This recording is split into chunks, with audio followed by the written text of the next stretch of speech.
A eliminação do São Paulo não serve só para a gente analisar o jogo em si, como foi a atuação do time, como foi a atuação do time adversário, o que deixa de impressão para a torcida, se é um vexame ou não, mas ela ajuda a entender muito mais sobre um contexto do comportamento do São Paulo em decisão e especificamente um jogador, tá bom? Especificamente um jogador que a gente vai falar aqui nesse vídeo. Às vezes é preciso dizer a verdade, muita gente não gosta, mas a verdade é a verdade.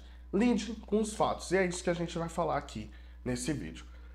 Bom, obviamente, o São Paulo, por ser mandante, por tentar reverter o jogo da ida, que já foi difícil lá na altitude, onde a LDU surpreendeu muita gente, tá? Por mais que seja um time muito ajustado, a LDU foi amplamente superior ao São Paulo, principalmente no primeiro tempo, no jogo da ida.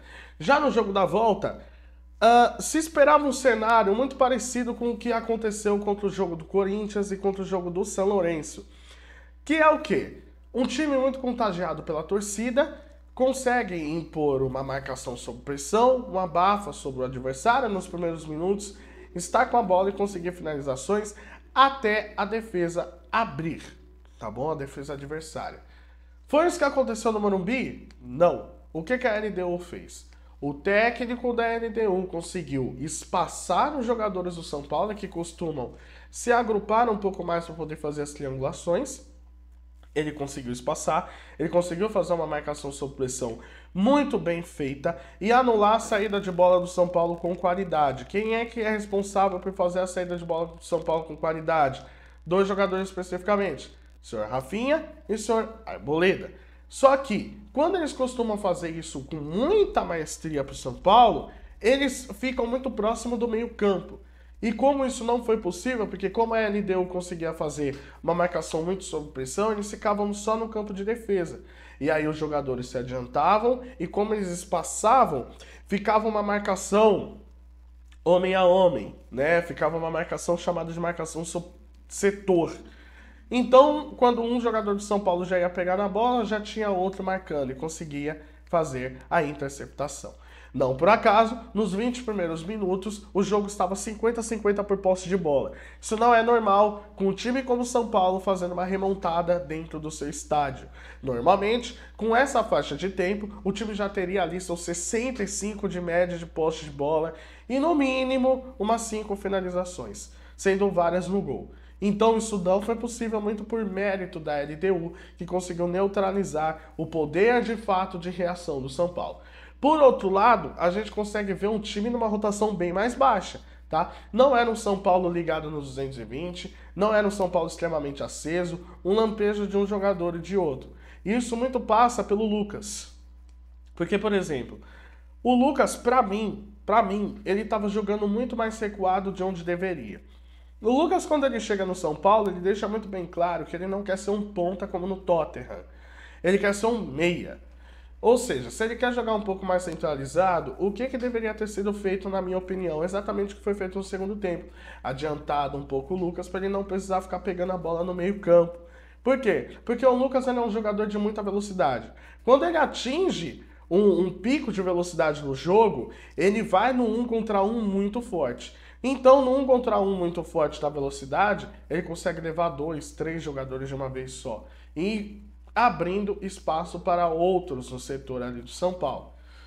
O Lucas fez uma boa partida, mas você viu uma partida apagada do Luciano e não sobrava bolas para o senhor Jonathan Calleri, que é o dele que a gente vai falar daqui a pouquinho.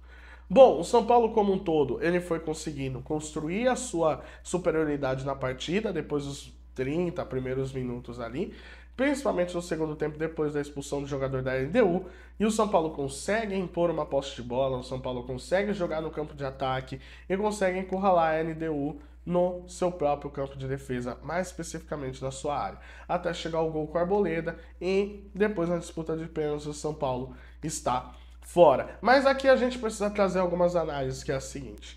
Primeiro, o São Paulo melhorou no segundo tempo por conta de uma expulsão? Sim. Mas muito por conta do seguinte também, na minha visão. Dorival abre mão de um volante, tá bom?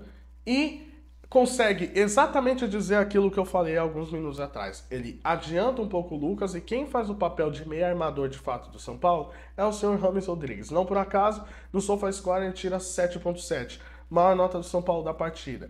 Sim, ele perdeu o pênalti, ok, mas a partida dentro ali dos 45 minutos finais que ele atuou, ele foi o melhor. Tá? Mesmo não estando em forma. A virada de jogo, a visão, isso fez com que abrisse espaço na defesa da LDU, um toque de refino que não tinha ali no primeiro tempo. Então ele consegue muito bem abrir espaço, ele consegue dar um pouco mais de liberdade pro Lucas, mas um dado muito chama atenção, e aqui eu tô com a tela do Footstats aberta, que é o número de cruzamentos do São Paulo. São Paulo cruzou 22 vezes, sendo a maioria ali no segundo tempo. Quando você cruza muito a bola para a área, você espera que um certo camisa 9 esteja lá dentro para poder fazer gol. E o camisa 9 até tava. Mas conseguiu? Não. Eu entendo que o papel importante do Caleri no time do São Paulo não é de hoje. Desde os tempos do Rogério Ceni, ele é um cara que sai mais da área, ele é um cara que vai fazer o pivô, ele é o cara que vai segurar dois, três defensores de uma vez só. Ele vai tentar fazer a proteção girar para alguém passar no corredor. No caso hoje o Lucas ou o Luciano ou o próprio Wellington Rato, que entrou no segundo tempo.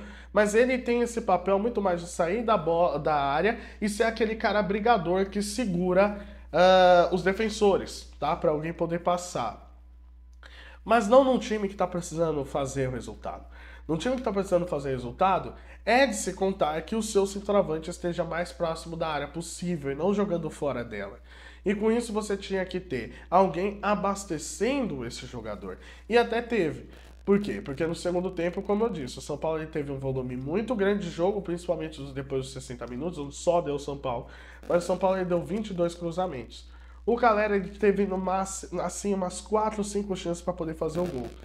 Ele conseguiu fazer? Não. E aqui que vai um ponto de crítica ao senhor Caleri. Não é uma crítica pessoal, tá? Mas é uma crítica com fatos, que é o seguinte.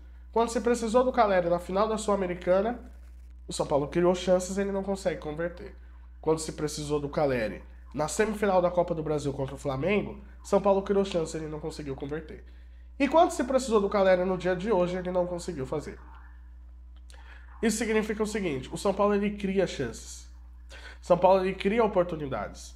Mas na hora H, na hora da decisão, você precisa de um centroavante. Tá?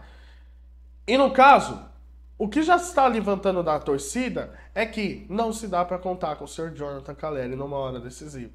Então, agora, na final da Copa do Brasil, é que a gente vai conseguir descobrir se de fato o Caleri ele consegue tirar essa mordaça, tirar esse lado negativo de não fazer gol em decisão, ou fazer muito pouco. Porque o São Paulo precisa de um centroavante. O esquema de um time que precisa fazer uma remontada precisa de um centroavante. E não dá para errar. Hoje o Caleri, infelizmente, foi mal. Eu gostei muito do time no segundo tempo, mas para mim não precisava esperar o segundo tempo para jogar daquela forma. Então, muito vai de uma crítica também ao Dorival, que precisou fazer um time um pouco mais equilibrado, e eu entendo, porque a LDU é um time bem rápido, que sai no contra-ataque, mas o time do segundo tempo ficou evidente que o Lucas jogando um pouco mais adiantado e o meia construtor atuando um pouco mais de trás, o São Paulo consegue criar chances muito mais claras, com muito mais objetivas, para poder chegar na cara do gol. Faltou o gol ali pro São Paulo, a LDU fez uma cera absurda que o árbitro aceitou e faltou uma maior sorte nos pênaltis. E detalhe, se o pênalti do Ramos Rodrigues tivesse entrado, não iria valer do mesmo jeito, porque ele deu 2 toques na bola. Então, cara, de um cara que foi muito bem na partida, acabou errando nos pênaltis, é um castigo pro torcedor são paulino. O time até que atuou bem ali no segundo tempo, mas entrou na primeira etapa com uma rotação bem baixa. E é preciso ligar o sinal de alerta ali para a final da Copa do Brasil. Repito, para mim o São Paulo é favorito, os números mostram isso. Tá se aproveitando também de uma fase ruim do Flamengo, mas não pode vacilar. Criou chance, tem que converter, porque do outro lado também tem jogadores decisivos. Eu quero saber o que você acha disso, deixa os comentários aqui no vídeo, deixa o like no vídeo também, se inscreva no canal e tamo junto e até a próxima. Valeu!